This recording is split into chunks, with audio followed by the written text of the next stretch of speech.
Hey, this is Erin Lindstrom, and you're listening to Thank You for You. This is a show about celebrating and acknowledging our humanness as well as our beingness, the easy and the hard, the gifts and the gifts we don't really like but choose to accept anyway. This is a show about and for people in pursuit of more peace, more joy, more money, more justice, and more of the awe that life has to give us. Thank you for being here, and thank you for you.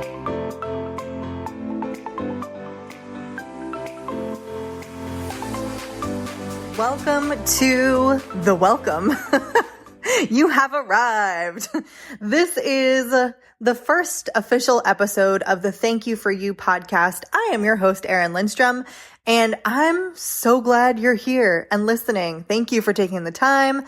And yeah, this is the beginning of a really exciting journey. This podcast has actually been, in pre-production for years, meaning it's been an idea, it's been an intention, it's been something that's always been on the list. And I'm so grateful that we have arrived to the point in my timeline that this is now real and you can now listen and be a part of it. So the point of this podcast is a couple different things. Number one, I want to connect with you. I want to share stories. I want to share lessons, different things that are going on, and just really have a way to bring even more value to my audience and community. And yeah, that's really number one, is like, how can we add value, right? And the second thing is, to me, relationships are one of the most important things in my life, and in my business. And so over the last, I think 9 years, which is crazy, but 7 years, like for real.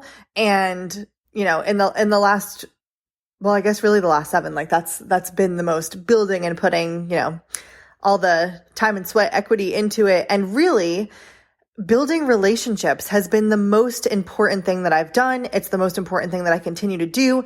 And through doing that, I have met so many incredible humans who are in the pursuit of, you know, more joy, more happiness, more peace, more money, and more expression, expansion, all of these things.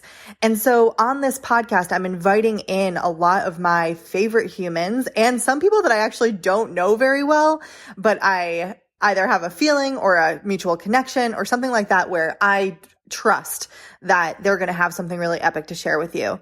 And this podcast really allows me to bring them to you. So I hope that each time you tune in, you get to take a little piece of information or a new way of looking at something, or maybe it's all stuff you already know.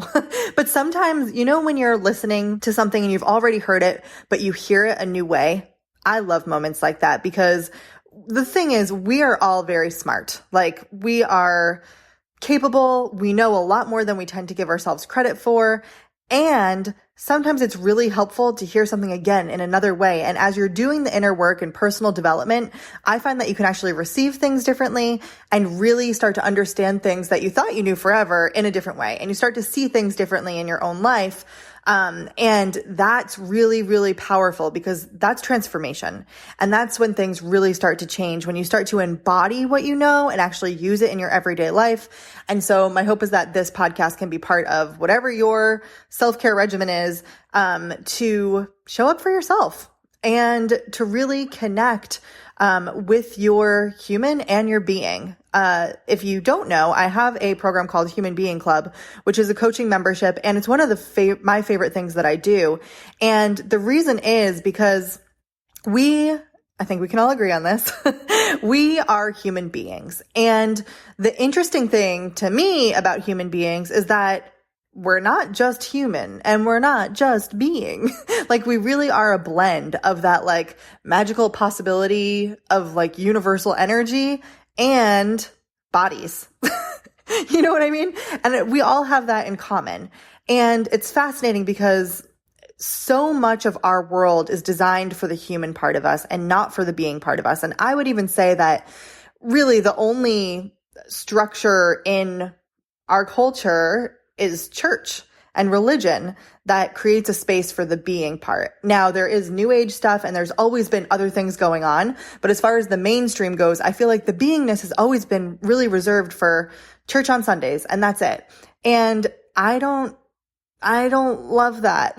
So part of this is me creating something that's a little bit different, because we're human beings every day, not just on Sunday morning. And guess what? I grew up in the Catholic Church and I had a lot of questions over there. Like, I was the kid asking my mom, why do I have to go to CCD?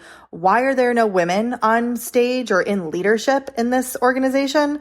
I know, but seriously, that was me as a 7-year-old, like absolutely asking those questions. And also wondering, like, are these stories true? And like, do these rules apply? And why? And why? And why? And my mom told me that you don't have to believe all of this, but I want you to have a foundation. And I can appreciate that now in a way that I couldn't as a kid. And what I feel like is cool, thank you for the foundation, that left me with a lot of questions, and a lot of things that don't feel right to me, with like patriarchy and misogyny, and there's just so many things ingrained that don't feel good to me. And it's okay if you're okay. You know what? Like, I'm not trying to change anyone's opinions. I'm just sharing with you what's happening over here for me. But I still have a very strong desire to connect. And when I say connect, I mean, with my higher self, with the universe, and also in my relationships, I actually find that connection too. I think it's really interesting how when you're surrounded with and talking to people who are on a similar path of development and really that pursuit I'm talking about, there is an incredible connection that happens, because you can see not just yourself, but really the human experience in each other. You can understand grief in a different way, and you get to hold space for someone who's really on a journey, who's really expanding into themselves. And that to me is healing. And that is miraculous in my world. And I would put that on the being side of things. And then on the human side of things, it's like our everyday normal stuff. We're showing up on earth.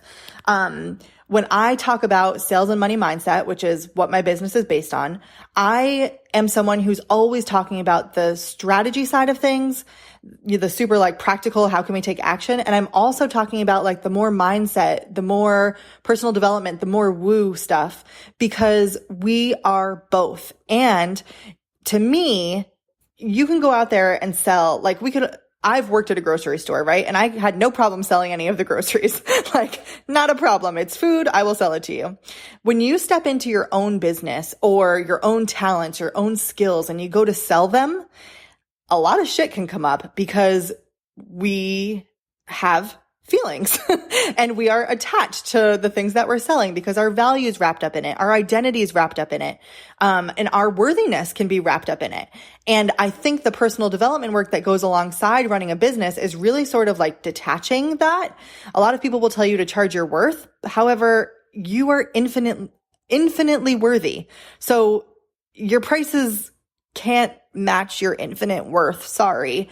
That said, you can come to your business with confidence. You can know the value of your work, and you can price accordingly. And so to me, it all comes down to those two things, the like practical and then the more metaphysical side of things.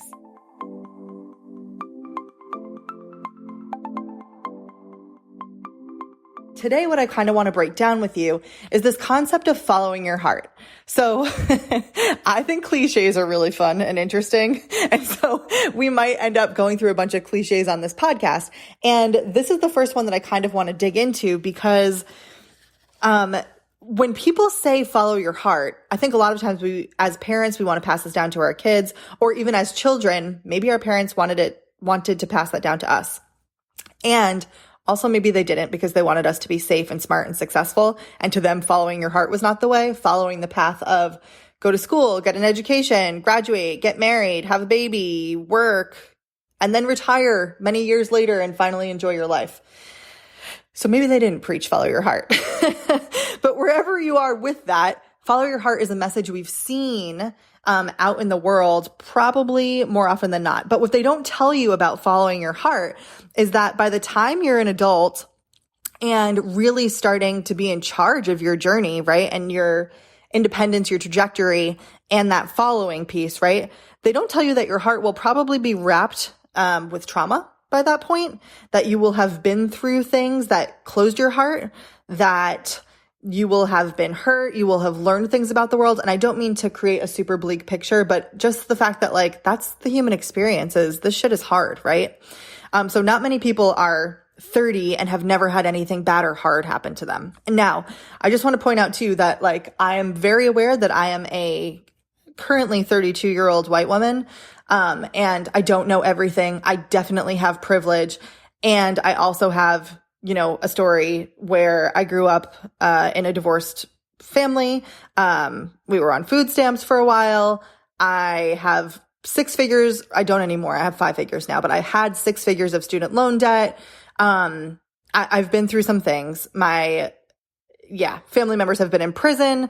There's just a lot has happened, and I don't share that from like a victim-y standpoint, but I just want to let you know that I do have some life experience too.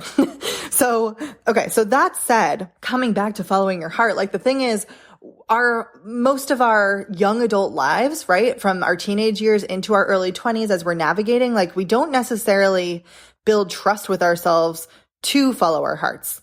A lot of times we're doing trial and error and actually learning in the opposite direction about all the reasons why we shouldn't trust ourselves. And so it's interesting. But when we think about the concept of following, like when you follow the leader, you don't question the leader, right? Or at least not in an ideal world. If you think about a follower who's like pestering and constantly second guessing and asking questions, like that's going to really annoy a leader, right? However, like we're supposed to be following our hearts, but do we do that or do we question everything? Most of the time, most of us question a lot of stuff. So the thing about trusting is that it requires bravery. And we don't typically associate bravery with following, right?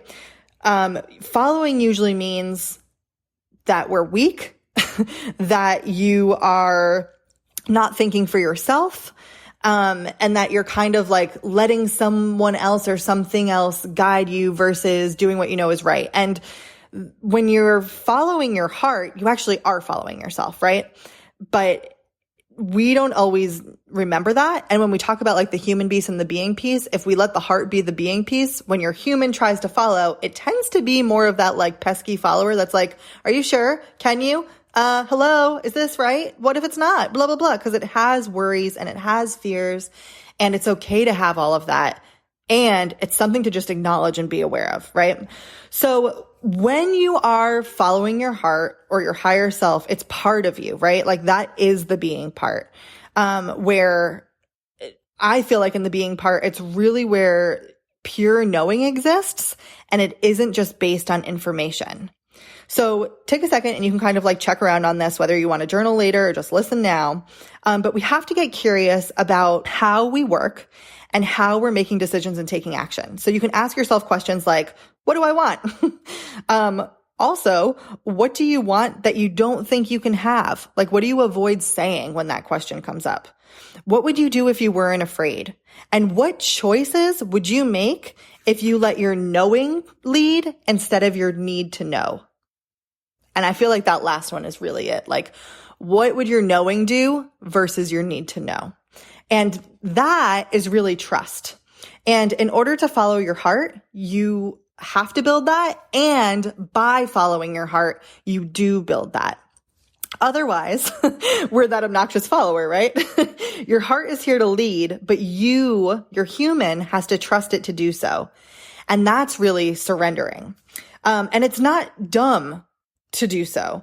So many of us have stories about being stupid or not trustworthy. We think that all of our mistakes are evidence that we shouldn't move forward. And that may or may not be like conscious for you, right? Like you might not walk around thinking, oh, I'm stupid every day. But if we really unpack why we don't do certain things or what holds us back, a lot of times it's because we have a subconscious belief that we are not good enough, that we've messed up in some way, that we're not worthy of what we want, or that we're not good enough for it, smart enough for it, trustworthy enough for it.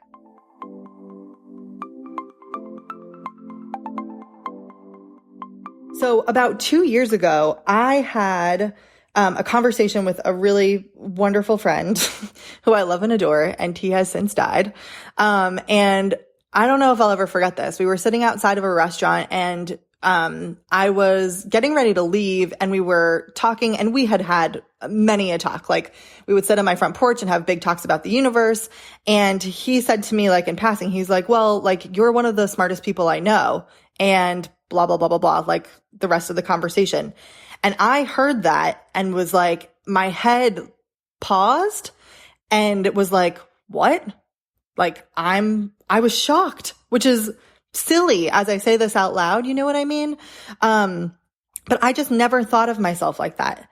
And I didn't say anything in the moment. I just like listened and carried on in the conversation, but I kind of bookmarked that for myself to unpack it later.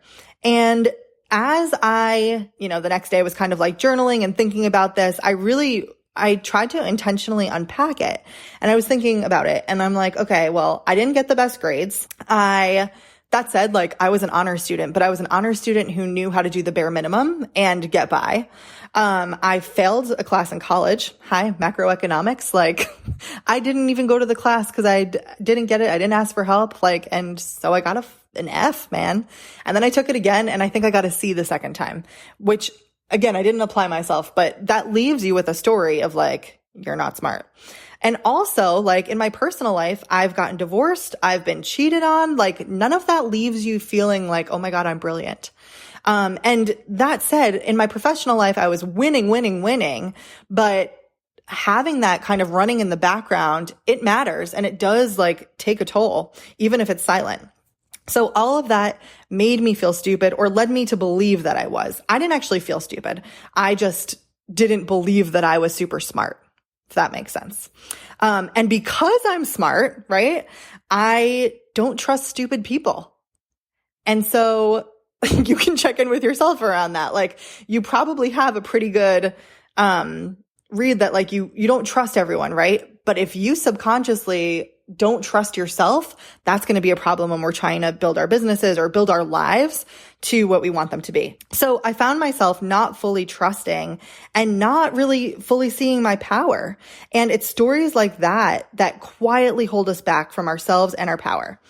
Not to mention, like in 2012, I experienced sexual assault, and there's part of me that can still tell, like, that there's parts of that story that if I were to tell you the whole thing, I would still feel like there are parts that are my fault. And I'm in therapy and it's not holding me back in the way that it once did. And that is something I'm still healing. But if we think about how many women have experienced something like that, sexual assault, right? I can only imagine how many of us are holding back from trusting ourselves because someone else wasn't trustworthy. Because at some point we handed over our power and now we feel like it's not ours to hold. And so just again, by the way, this is what conversations with me are like. We get deep real fast, okay? But really just checking in around, like, was there ever a situation that, you feel like you lost trust in yourself? And just kind of looking at like, is it really a you thing or is it a someone else thing? Like what needs to be healed there, right? To move forward. And I just want to acknowledge too that I'm talking about women in this. I know that men are sexually assaulted as well. And yeah, trauma does not choose gender. I think everyone is susceptible. So throwing that out there, whatever feels right to you. But here's the thing, like it is your power. You are powerful and you can be trusted. And it's okay if you can't feel that 100% right this minute. The trusting is a process. It's a journey and it's a commitment to you. It's not about being perfect or never making another mistake. It's about noticing where you aren't trusting, asking why, and deciding if you want to change it. And then we can look at the how. So it's not about figuring out how first. The how is actually last. And that's really the human side of it, is the how. That's the path and the strategy. And it's only helpful if you're committed to the destination. But here's the thing about destinations that no one tells you, is that the destination isn't a specific outcome. The destination is unity between you and your heart, your human and your being, your knowing and your need to know. So to follow your heart you have to listen to it, which means that you have to give it space to speak. And it might speak in the language of pain and sadness before the language of vision. And while you may not understand it, the message will be clear. So as we go into the next day and week and year and minute and second and all these things, I would just ask you to hold some space for your heart and to let her express what's here for her and be with it. Ask her what she needs, because she's probably been quieted for a while. And maybe, like, I think of it sometimes as a volume control, right? Maybe that volume control is only down 10 or 12%. Maybe it's down 95%. But here's the thing. If your heart's going to lead you, leaders aren't quiet with their needs or intentions. And so it's up to you to kind of make space for your heart to speak to you, which sounds a little, a little weird as I'm saying it out loud, but hopefully you get what I mean. Like, if we're going to let our hearts lead, then you have to be able to listen to it, which means you have to let it speak. And so many of us have closed on up because we're afraid to, or because we learned it's not safe, or, insert your own story there. And so as you kind of let your heart open back up, you can let her know that you're ready to follow, and that the next time she leads, which may be today, it might be to cry. That is your heart leading you. When you have feelings and they want to be expressed and released, that is your body and heart leading. It might be the message to go to the beach, get into nature. That is your heart leading. And it might be to take that next step in your business or creative journeys or in your family journey. It might be that knowing that you hear that whisper of do this next thing. It can speak in all different ways to you. And as the path unfolds, you'll see that you can learn from everything. And that's really where the trust develops. A lot of times we have desires to pull us in the direction of something, and it's not about attaining the desire. It's about who we become on the path to that desire. Part of leading and being brave is following. Part of giving a great talk is about listening first to your audience so you know what to deliver. Part of serving an amazing meal is cooking and going grocery shopping. And all of that is kind of modeling the whole idea of being on the path, right? Being in pursuit. So listen to your heart. Let it speak to your body, honor what it's telling you by listening and by taking aligned action. And that is what ultimately is following your heart. And so on the journey of this podcast, you're going to hear from a lot of people who have followed their heart, and not perfectly, because PS, all of this has ups and downs. It has experiments. It has things that we think are going to work and then don't. We have identity shifts. None of this is easy necessarily, but I think it's harder to live in a way where you're not listening and you're not honoring what you know. When you're not honoring your knowing, that's really, really hard. I find that it's much more satisfying to listen and then do the hard things that come with listening versus avoiding. And that's really, I feel what's really being alive and what's really digging into expression and what really allows us to be creative, not just in making artwork, but with our lives. This is our creation. You only get one chance in this body on this earth at this time. And so why don't we make something beautiful? And beautiful might be hard and beautiful might be challenging and beautiful might be easy sometimes. But that's beauty, man. It can be all of those, and that's life.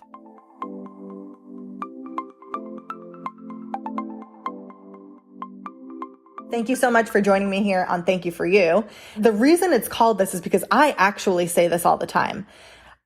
I seriously mean it from the bottom of my heart. When I say thank you for you, I think that you are so important, that you have desires, that you have knowing for a particular reason. And when you follow that and are someone in this world who's lit up and doing your work, that is the most important thing we can do. That's what I want my kids to see other people doing in this world. That is bravery. That is courage. That is honesty.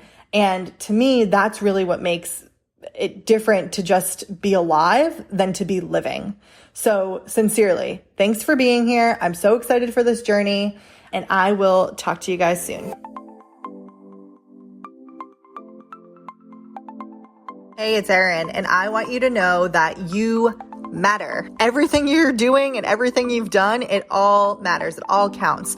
Because you are important to the people around you, your family and friends, your audience, your clients, and quite honestly to the world. Whether you're changing lives on the front line or changing lives while you're changing diapers, your presence matters.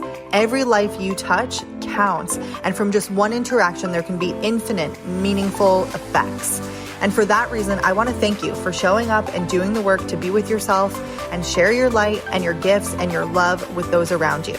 If you want support with any of this human being stuff, you're always welcome to join me inside of my coaching membership, Human Being Club, at humanbeingclub.com, or follow along with me on Instagram for more behind the scenes silly stuff at Erin Lindstrom. Once again, thank you for being here and thank you for you.